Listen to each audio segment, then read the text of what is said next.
Alors nous allons maintenant accueillir le second intervenant de cette journée, de cet après-midi, excusez-moi. Il est ancien officier parachutiste, puis il est devenu industriel en France et à l'étranger. Il enseigne aujourd'hui dans différentes écoles, dont l'Institut Iliade, notamment pour le module Guelph et Gibelin. Il nous invite aujourd'hui à nous préparer à des temps troublés. Je vous demande d'accueillir et d'applaudir Lionel Rondouin.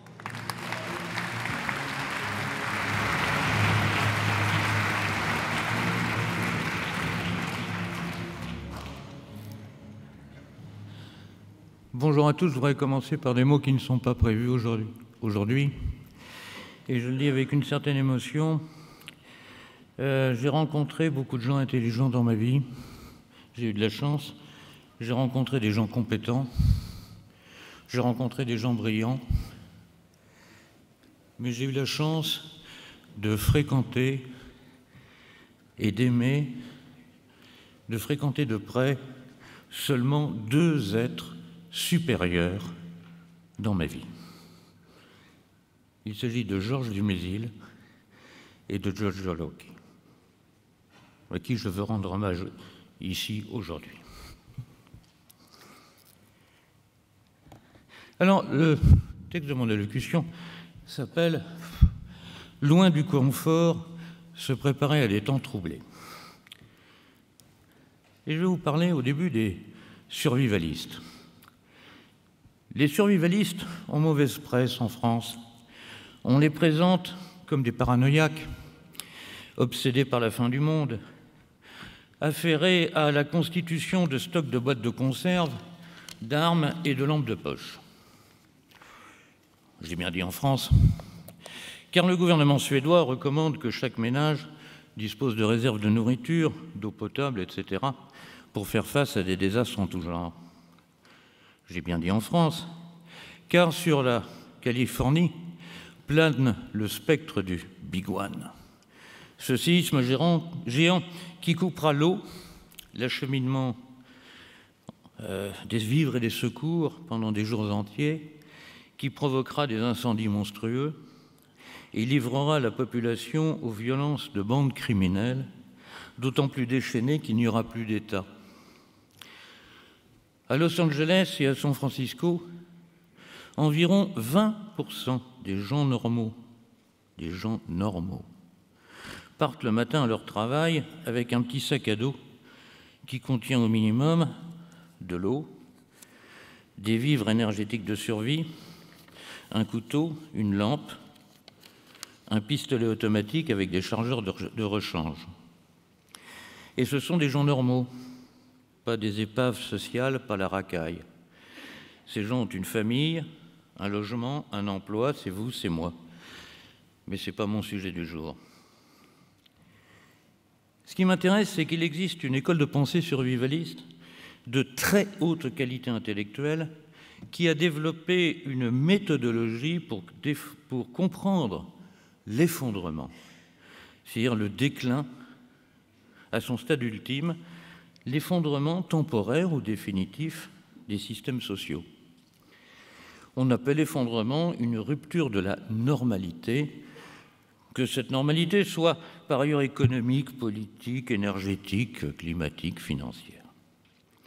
Alors on pourrait dire, oui, mais aujourd'hui, ici, on parle d'un déclin ou d'un effondrement anthropologique, pas d'un éventuel effondrement de la société ou du système économique. Soit. Mais arrêtons un peu d'intellectualiser à l'excès, arrêtons de scinder arbitrairement des domaines de l'existence humaine, individuelle et collective. Croyez-vous vraiment que le déclin, voire l'effondrement anthropologique, la baisse des facultés cognitives, la mauvaise santé latente des individus, la dépression mentale individuelle resteront confinés dans la sphère privée? Croyez-vous que la baisse du niveau cognitif sera sans conséquence sur l'économie et la compétitivité des entreprises? Avez-vous déjà vu des Bac+3, Bac+4, magasiniers, bagagistes à Roissy ou manutentionnaire chez Decathlon? Moi, oui. J'en connais plein. Quelle conclusion peut-on en tirer? Est-ce que c'est la société qui ne leur donne pas leur chance parce que la désindustrialisation, parce que patati patata? Ou bien est-ce que, je vais être cruel, de toute façon, il ne servirait à rien dans une entreprise au niveau théorique d'encadrement auquel ils prétendent? La réponse pour moi, c'est les deux, mon général, c'est une interaction. Autre exemple, les forces armées américaines n'arrivent plus à recruter de volontaires. Nous non plus. Alors on vient aux États-Unis de repousser les limites basses de l'aptitude physique pour pouvoir recruter des jeunes de 20 ans qui, il y a encore 3 mois, étaient réputés inaptes au service, car ils sont techniquement des obèses. Croyez-vous que le niveau de performance générale de l'outil militaire n'en sera pas affecté? Donc l'effondrement individuel et l'effondrement collectif vont de pair. Et on a la chance, d'un point de vue méthodologique, on a la chance d'avoir une méthode d'analyse de l'effondrement collectif. C'est celle des survivalistes. Cette méthode rationnelle s'apparente à celle qu'utilisent les ingénieurs qualité. Les ingénieurs qualité de l'industrie. Lorsqu'on détecte un défaut de fonctionnement dans la production. Par exemple, s'il y a de la salmonelle dans les pizzas, à ce moment-là interviennent les ingénieurs qualité. Cette méthode comprend 3 étapes fondamentales, le constat, le diagnostic et l'action. Alors essayons d'appliquer d'une manière très succincte, très rapide, cette méthode d'ingénieur qualité à l'état de notre société. D'abord le constat. La question posée est quoi? Qu'est-ce qu'on observe? Alors je ne vais pas faire le détail, chacun dit intuitivement, constate un déclin de la normalité. Tout fout le camp. Tout fout le camp dans tous les domaines en Occident. Cependant, pour affiner ce constat, il convient de poser des questions subsidiaires. Qu'est-ce que la normalité? La normalité, c'est ce à quoi on est habitué, ce qu'on a toujours connu dans sa vie d'homme, ce qui va de soi. Et là encore, il faut nuancer l'analyse en fonction du temps long et en fonction d'une hiérarchie des statuts et des besoins. On va prendre l'eau courante. On peut considérer que c'est une catastrophe que de ne pas avoir d'eau courante pendant 3 ou 4 jours. La disponibilité ininterrompue de l'eau courante est normale. Bon, soit. Depuis quand? Depuis quand? Dans le village de mes grands-parents, c'est en 1966 seulement que nous avons été raccordés au réseau public d'eau courante. Ce qui prouve d'ailleurs que l'Algérie coloniale a été beaucoup mieux traitée que la Bretagne. Et on avait vécu avant. On n'était pas tous morts de fièvre maligne et on avait même réussi au passage à se reproduire. Bon, il est vrai qu'on n'habitait pas au 18e étage d'une tour. Ça, c'est une circonstance aggravante s'il n'y a plus d'eau courante. Autre exemple, le traitement judiciaire favorable dont bénéficient les délinquants au détriment des victimes dans notre société, ça date en gros des années 90, c'est pas vieux. Même l'immigration, qui est un problème grave, l'immigration non européenne, l'immigration de peuplement, j'entends, commence dans les années 70. À l'échelle de l'histoire, c'était hier. En revanche, il existe des normalités anthropologiques, intemporelles, croyons-nous. Intemporelles parce que naturelles, biologiques, ou des normalités culturelles et sociales de très long terme. Héritées, pour certaines, de la révolution néolithique, normalités que l'on n'aurait pas imaginé pouvoir se dégrader voire disparaître, même dans le temps très long de l'histoire. Par exemple, le principe de la différence et de la complémentarité sexuelle et sociale des sexes. Par exemple, le statut central de la famille dans l'organisation sociale. Par exemple, le caractère sacré des enfants qu'il convient de protéger contre les prédateurs. Par exemple, l'imprégnation de la société par une spiritualité qui dépasse historiquement la succession ou l'évolution des différentes religions. Par exemple encore, la notion de transmission d'une génération à l'autre de savoir et de tradition. Ces normalités-là relèvent de la nature et de la civilisation au-delà du progrès ou des mutations techniques. Et aujourd'hui, ils sont en cause. Une autre question, c'est l'effondrement. Tout effondrement est-il brutal? Est-il catastrophique au sens littéral du terme? À l'évidence, non. Le modèle du tsunami, qui revient en boucle dans les films catastrophes, est une exception. L'effondrement, en réalité, est un process souvent long, qui se manifeste par des signes précurseurs, puis se déroule sur une durée variable et peut éventuellement se terminer par une catastrophe brutale qui le parachève. Mais notre vision de l'effondrement est déformée par le récit romanesque ou par le cinéma. Mais c'est la loi du genre, du roman et du cinéma. Si on prend un roman comme Guérilla, de Laurent Oberton, ce roman décrit un effondrement de la société française en 3 jours. La démonstration est implacable.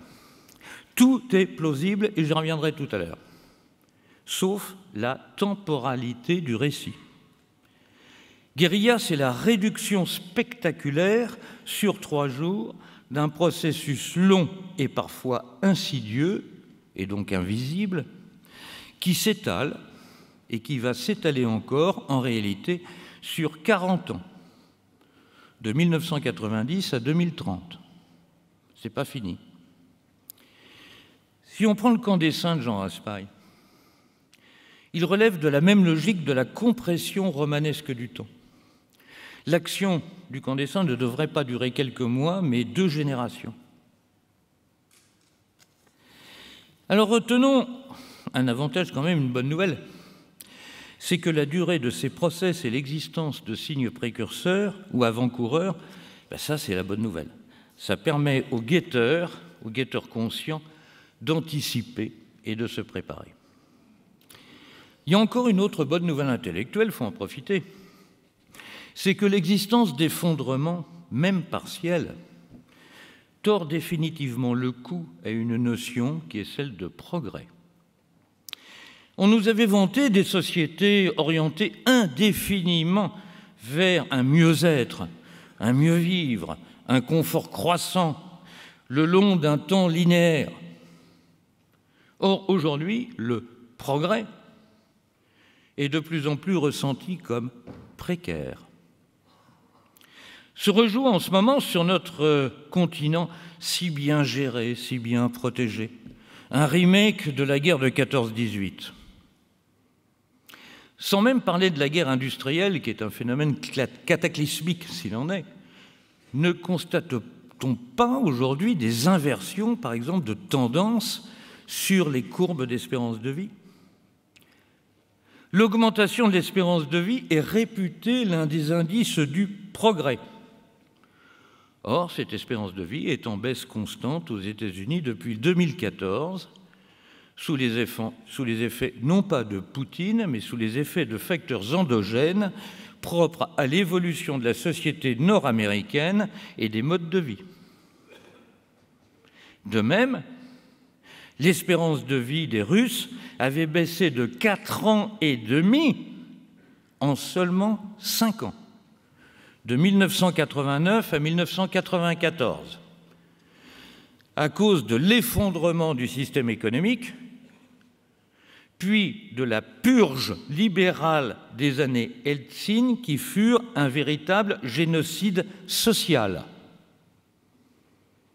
Donc rien n'est acquis et rien ne va absolument de soi dans le long terme.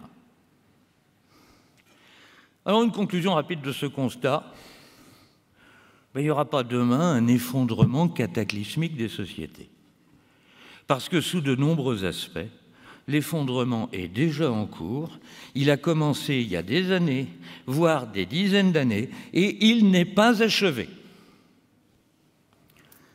Alors j'en reviens à mes méthodes des ingénieurs qualité de l'industrie. Pourquoi c'est-il qu'il y a de la salmonelle dans les pizzas? La deuxième partie de la méthode d'analyse, des ruptures de la normalité, on pose des questions. Qui a fait quoi? Où cela s'est-il déclenché? Quand? Comment? Pourquoi? Alors je ne vais pas traiter cette partie car chaque aspect du déclin ou de l'effondrement requiert une analyse individualisée. Retenons que les domaines intellectuels qu'il faut mobiliser, les domaines de compétences, sont nombreux et variés. Ça peut être l'histoire événementielle, l'histoire des idées, la sociologie, l'économie, les sciences dures, les sciences particulièrement techniques, dont je ne peux pas le traiter. Mais on en arrive, après cette analyse du qui, où, quand, comment, pourquoi, à la troisième partie qui va nous intéresser, c'est le plan d'action. Maintenant, que faire? La question léniniste par excellence. Eh bien, la première décision à prendre, c'est de se prendre en main et de renoncer au confort. Il nous appartient de nous affranchir du confort intellectuel. Alors le confort matériel ne vous intéressez pas, la réalité extérieure s'en chargera bien assez tôt. Ça viendra tout seul. Donc on va s'intéresser seulement au confort intellectuel. Le confort intellectuel est un danger aux facettes multiples. Le premier danger, c'est le déni de réalité. C'est passager, ça s'arrangera, ça ira mieux demain. L'aveuglement ou le déni de réalité, c'est confortable, mais c'est mortel. Car dans l'histoire, ce ne sont pas les optimistes qui survivent, ce sont les pessimistes. Le meilleur exemple historique en est donné par l'histoire contemporaine du peuple juif allemand. Au tournant des années 30, en Allemagne, il y avait les optimistes qui pensaient que ça s'arrangerait. Ils sont donc restés en Allemagne et ils ont fini comme on sait. Et puis il y avait les pessimistes qui ont pris la décision de partir tant qu'il était temps. Les plus pessimistes sont partis aux États-Unis. Ils ont survécu et il y en a même qui ont fait fortune à Hollywood ou dans le business des delicatessen à New York. Un juif américain, c'est le fils d'un pessimiste. Et les fosses communes de Galicie sont pleines d'optimistes. Et ça, c'est de l'histoire. La deuxième erreur confortable après le déni intellectuel, ce serait de s'illusionner en pensant bourgeoisement et en pensant à son quant à soi et à sa réputation, que ce soit à la paroisse ou sur les réseaux sociaux, en pensant qu'on peut freiner les tendances lourdes tout en respectant les règles du jeu et la respectabilité politique. Le meilleur exemple en est le conservatisme politique et social qui vise à sauver les meubles. Un conservateur, tel qu'ainsi défini, ne vise qu'à arrêter la marche du monde au dernier stade connu de la décadence. Un député conservateur, c'est un homme qui aurait reculé sur à peu près tout face au wokisme, mais qui se vanterait d'avoir fait voter une loi qui interdirait l'interruption volontaire de grossesse à partir du 11e mois de grossesse, parce que c'est mieux que rien.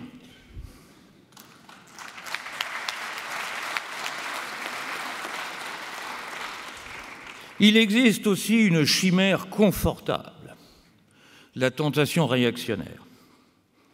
Je serai le premier à défendre l'idée que notre société doit se ressourcer, doit faire le tri dans la tradition et retrouver les éléments d'une perpétuation de notre espèce et de notre civilisation. Mais cette perpétuation sera par définition, par construction, post-moderne. Car des pans entiers de la société actuelle vont subsister, notamment dans le domaine technique. Le monde postmoderne européen verra sans doute des régressions massives du niveau de vie moyen des populations, connaîtra des ruptures d'alimentation, quelquefois en nourriture, très souvent en énergie, connaîtra des violences civiles, mais il y aura toujours des entreprises et du commerce. Internet ne disparaîtra pas et l'intelligence artificielle continuera de se développer. Le monde post-effondrement ne sera pas le monde d'avant 1789. En son temps, Guillaume Faye en avait eu l'intuition dans son livre sur l'archéofuturisme, plus que jamais d'actualité, et dont je me réjouis que nous le republions très prochainement. Ça y est, c'est fait. Merci Romain. Donc ce sera sans doute la fin de notre monde, du monde que nous avons connu, du monde de notre normalité, mais ce ne sera pas pour autant la fin du monde et la fin de l'histoire. Alors on doit faire le deuil de son confort intellectuel. On devra faire aussi le deuil d'un confort intellectuel et matériel, la victimisation et l'assistanat. C'est pas de ma faute, la collectivité doit me défendre. J'y ai droit, j'y ai droit, j'y ai droit. Le mantra de la victime, nouveau héros de la société contemporaine, puisqu'aujourd'hui le héros, c'est la victime. Eh bien non, l'État n'existera plus. Au moins dans ses dimensions et dans son périmètre actuel, il n'y aura plus d'argent. Vous serez seul au monde, dans le monde en cours d'effondrement. Les victimes seront trop nombreuses pour qu'on affecte chacune d'entre elles à une cellule psychologique qui n'est jamais qu'un luxe de riches. Est-ce que vous croyez que le gouvernement ukrainien a les moyens de créer une cellule psychologique pour chaque famille des 300 à 500 citoyens qui meurent chaque jour? On arrête de débloquer avec les cellules psychologiques? Cessez de croire en l'État-providence. Vivez malgré l'État. En attendant le jour où vous serez obligé de vivre contre lui. Pierluigi Locchi, que vous avez écouté tout à l'heure, et moi-même, avons fréquenté ensemble l'Italie des années de plomb, dans les années 1970, une période d'effondrement politique et économique du pays.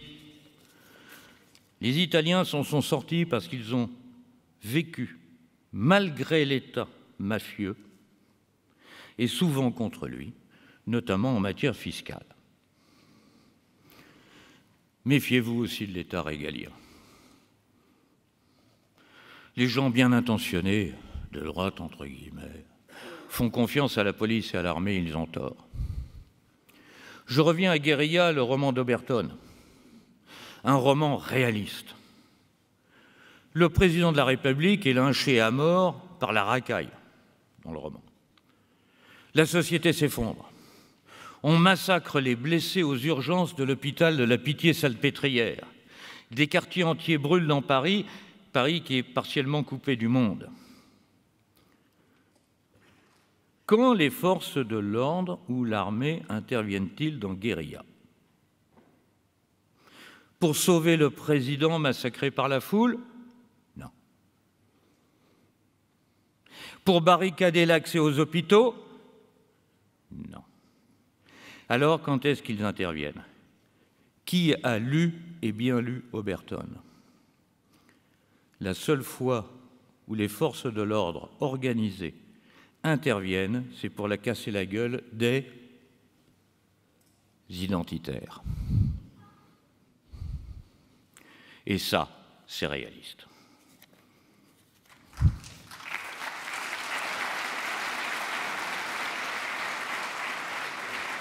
Donc vous serez seul, dans un premier temps, il vous faudra devenir autonome. Et être autonome ne signifie pas être solitaire, bien au contraire, et j'en arrive à quelques principes de survie dans des temps troublés. La préparation à des temps difficiles est, dans un premier temps, une affaire individuelle. Il appartient à chacun de faire son deuil du confort superfétatoire, et notamment de la société de consommation qui réduit l'être humain à sa dimension d'homo economicus. On devra aussi faire son deuil de son confort intellectuel, comme on l'a vu. On devra enfin mobiliser son capital spirituel en renonçant aux délices de la passivité morale, des séries Netflix, de l'abrutissement de l'homo festivus dont parlait Philippe Muret, et survivront ceux qui trouveront en eux des ressources vitales, un instinct de survie, une volonté de faire survivre leurs enfants et de perpétuer la civilisation, une foi religieuse pour beaucoup, quelquefois un désir réfléchi de vaincre la tyrannie des nomades de Jacques Attali. Mais ce premier stade acquis, celui de l'autonomie, même si on est autonome dans sa tête, on ne survit pas longtemps seul. Il y manque les notions d'entraide et de solidarité qui sont indispensables pour s'inscrire dans la durée. La communauté est une dimension fondamentale du survivalisme. Elle doit, autant que possible, être locale, proche. Elle vise à assurer une production de biens et de services, la protection de la propriété des biens, l'éducation des enfants et la transmission des savoirs. Et elle peut dès aujourd'hui s'inscrire dans la création d'entreprises visant à produire des biens qui répondent aux besoins fondamentaux de l'homme, se loger, se nourrir, se vêtir. Quelques entreprises de services aussi, notamment autour de l'éducation et de la transmission des valeurs, ou bien entendu, des entreprises de communication pour la diffusion de nos idées. Ces communautés d'esprit, communautés de vie, communautés de travail, devront être exclusives et pas inclusives, exclusives. C'est-à-dire qu'elles devront sélectionner leurs membres selon des affinités sélectives. On n'aidera pas tout le monde dans des temps troublés. Et l'on ne tolérera pas les parasites, ce qu'on appelle en économie les passagers clandestins. Soit tu bosses, soit tu meurs. Pour finir, on évoque souvent la baisse du quotient intellectuel moyen des populations comme un élément visible de notre déclin. J'en demeure d'accord, mais je voudrais revenir un instant sur cette notion de QI. Le quotient intellectuel est un élément de la capacité d'adaptation à des temps troublés, mais ce n'est pas le seul, et de loin, et ce n'est même pas le plus important. Je me méfie du tout intellectuel. Ce qui nous intéresse, ce n'est pas le QI, c'est le quotient de capacité à la survie et à l'adaptation. Si vous voulez appeler QCSA, j'aurais laissé ma trace dans l'histoire de la pensée moderne. Ce quotient est une combinaison de 3 formes de savoir. Des savoirs qui sont diversement répandus dans la population. Pour nous, c'est du savoir. Mais pour une fois, la langue anglaise se révèle plus riche et plus précise que le français. Premièrement, il y a les savoirs au sens académique du terme. Les Anglais disent « knowledge ». Deuxièmement, il y a les savoir-faire de toute nature dont la combinaison permet de vivre matériellement, d'agir, de produire, de réaliser des choses. Ce sont des skills. Et troisièmement, il y a les savoir-être. La manière de se comporter en société, mais aussi le caractère de l'individu qui révèle ou non de la volonté, du caractère, et les Anglais l'appellent le behavior. Je pense que la clé du succès dépendra de notre capacité collective à sélectionner et agréger à notre communauté des individus complémentaires les uns par rapport aux autres en termes de savoir et de savoir-faire. Après tout, il n'est pas nécessaire à notre entreprise que nous sachions tous cultiver un potager, réparer de la plomberie ou exposer la théorie de la tripartition indo-européenne. Vous savez, nous avons un exemple historique, c'était celui des enfants de France, c'est-à-dire des héritiers potentiels du trône de France. Et bien sûr, ces jeunes gens apprenaient le latin, la géographie, l'histoire, la stratégie. Ils apprenaient aussi un métier manuel. Nous avons eu des rois horlogers, serruriers, graveurs d'ivoire. Et je glisse ça pour les gens qui travaillent sur les programmes aujourd'hui parmi nous, d'école hors contrat. Ce serait bien de retrouver les liens d'une éducation complète, avec non seulement des têtes bien faites, mais aussi des mains qui savent travailler. Car il nous faudra non seulement une diversité de savoirs dans les temps troublés, mais aussi une diversité de savoir-faire. En revanche, une vraie communauté, confrontée à des temps troublés, ne peut exister en dehors d'une communauté, c'est-à-dire de choses que tout le monde partage, tous les individus partagent. Une communauté de savoir-être faite de solidarité, de volonté et de persévérance. Et je crois que ce doit être là le point clé de notre sélection. Je vous remercie. Merci à Lionel Rondoin.